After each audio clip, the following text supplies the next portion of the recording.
நிமிஷத்தில் வெந்தயக்கீரை பருப்பு மசியல் எப்படி செய்யலான்னு வாங்க பார்க்கலாம். அதுக்கு வெந்தயக்கீரையை ஆஞ்சி அலாசி எடுத்துக்கோங்க. ஒரு கடாயில் எண்ணெயை ஊற்றி நல்லா வதக்குங்க.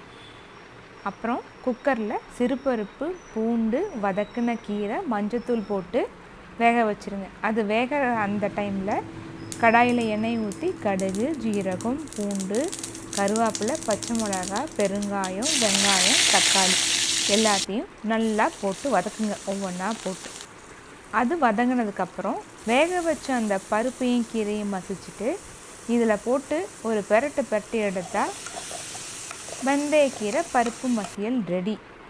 பொதுவாக வெந்தயக்கீரை கசக்கும். இந்த மாதிரி வதக்கி போடும்போது அந்த கசப்பு தன்மை இருக்காது. நம்ம பருப்பும் சேர்ந்து கொடுக்கறதுனால குழந்தைங்களுக்கு ரொம்ப நல்லாயிருக்கும். சின்ன குழந்தைங்களுக்கு கூட கொடுக்கலாம் ஃப்ரெண்ட்ஸ். ட்ரை பண்ணி பார்த்துட்டு கமெண்ட் பண்ணுங்கள்.